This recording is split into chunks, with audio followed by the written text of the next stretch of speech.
हिंदू धर्म में मांसाहार खाना पाप है या पुण्य? वैसे तो भोजन में क्या खाएं और क्या ना खाएं, ये लोगों का अपना फैसला होता है, फिर चाहे वो शाकाहारी हो या फिर मांसाहारी। वहीं हिंदू धर्म ग्रंथों में ये भी बताया गया है कि मांसाहार या शाकाहार दोनों प्रकार के भोजन में कौन सा उत्तम माना गया है। दोस्तों, आयुर्वेद की माने तो मनुष्यों को परमात्मा की सभी रचना को अपनी आत्मा के बराबर मानना चाहिए, अर्थात वो जैसे अपना हित चाहते हैं वैसे ही अन्यों का हित भी करें। जबकि अथर्ववेद में मनुष्यों से कहा गया है कि चावल, दाल, गेहूं आदि खाद्य पदार्थ आहार के रूप में ग्रहण करना चाहिए। यही एक ऐसा आहार है जो मानव जाति के लिए सबसे उत्तम और रमणीय भोज्य पदार्थ है। इसके साथ ही मनुष्यों से उन लोगों का विरोध करने को भी कहा है जो नर और मादा भ्रूण और अंडों के नाश से उपलब्ध हुए मांस को कच्चा या पकाकर खाते हैं। वहीं ऋग्वेद में भी बताया गया है कि गाय जगत की माता है और उनकी रक्षा से ही समाज की उन्नति है। मनुष्यों को उनके समान सभी चार पैर वाले पशुओं की रक्षा करनी चाहिए।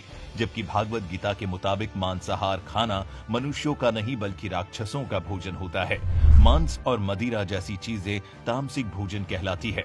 इस तरह का भोजन करने वाले लोग अक्सर कुकर्मी, रोगी, दुखी और आलसी होते हैं। गीता में भगवान श्री कृष्ण ने कहा है, सात्विक आहार आयु को बढ़ाने वाला, मन को शुद्ध करने वाला, बल, बुद्धि, स्वास्थ्य और तृप्ति प्रदान करने वाला होता है। ठीक इसी तरह गरुड़ पुराण से जुड़ी भी एक कथा प्रचलित है।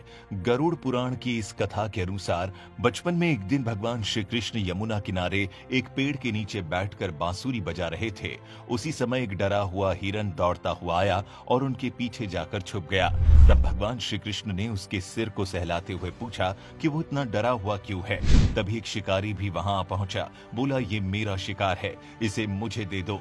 तब भगवान श्री कृष्ण ने कहा, हर जीवित प्राणी पर सबसे पहले उसका खुद का अधिकार होता है, न कि किसी और का। ये सुनकर शिकारी को और क्रोध आ गया।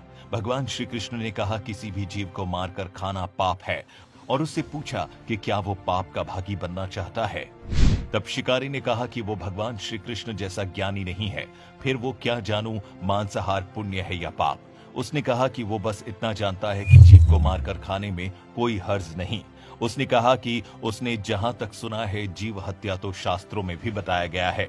जहां राजा लोग शिकार किया करते थे। ऐसे तमाम तर्क देते हुए शिकारी ने भगवान श्री कृष्ण से कहा, अब आप ही बताइए, मांसाहार पुण्य है या पाप।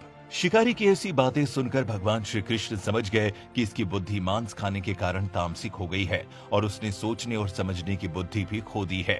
फिर भी भगवान श्री कृष्ण ने शिकारी को एक कथा सुनाई। श्री कृष्ण ने कहा कि एक बार मगध में अकाल की वजह से अन्न का उत्पादन कम हुआ।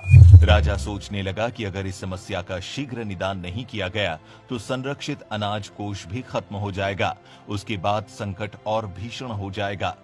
इस तमाम समस्या से निपटने के लिए मगध के राजा ने तुरंत राजसभा में अपने सभी मंत्री और सिपाह सलाहकार को बुलाया और सभी से पूछा, राज्य की खाद्य समस्या को सुलझाने के लिए सबसे सस्ती वस्तु क्या है। ये सुनकर सभी मंत्रीगण सोचने लगे। चावल, गेहूं, आलू इत्यादि पदार्थों को उगाने के लिए बहुत श्रम करना पड़ता है और उसमें समय भी काफी लगता है।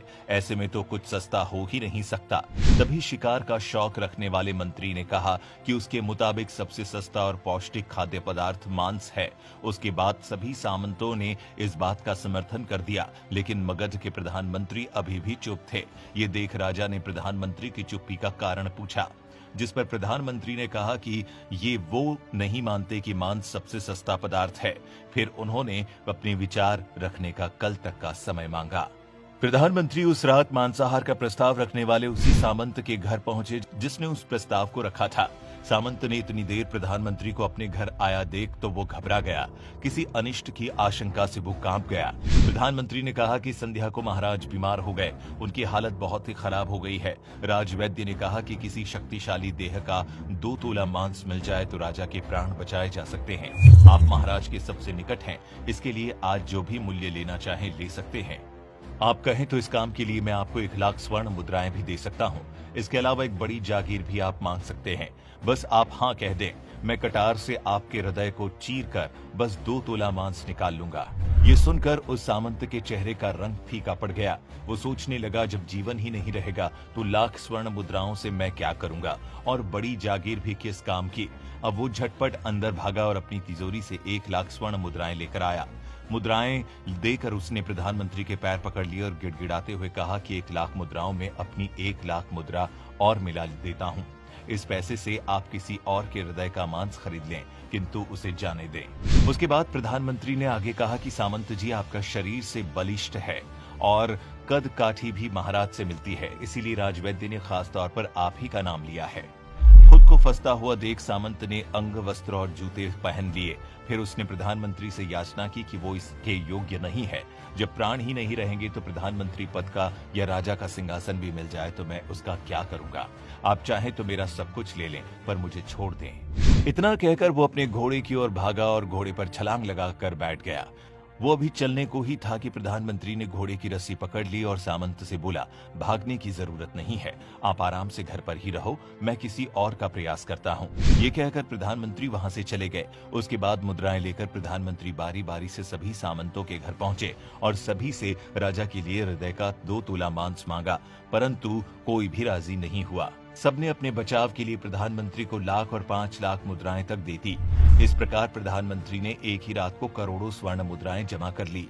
फिर सुबह होने से पहले ही अपने महल में पहुंच गया। अगली सुबह राजसभा में सभी सामंत समय से पहले ही पहुंच गए। सभी ये जानने को बेचैन थे कि राजा का स्वास्थ्य कैसा है, लेकिन कोई भी किसी को रात की बात नहीं बता रहे थे। थोड़ी देर बाद राजा सभा में अपनी चिर परिचित अंदाज में आए और सिंहासन पर आकर बैठ गए। सभी सामंतों ने देखा कि कहीं से भी राजा उन्हें अस्वस्थ नहीं लगे। उन्हें तो कुछ हुआ ही नहीं था। प्रधानमंत्री ने उनसे झूठ बोला। हर सामंत के मन में यही विचार चल रहा था। तभी प्रधानमंत्री ने राजा के समक्ष 1 करोड़ स्वर्ण मुद्राएं रख दी। प्रधानमंत्री ने कहा कि 2 तोले मांस के लिए इतनी धनराशि जुटाई है, पर मांस नहीं मिला। अपनी जान बचाने के लिए सामंतों ने ये मुद्राएं दी हैं।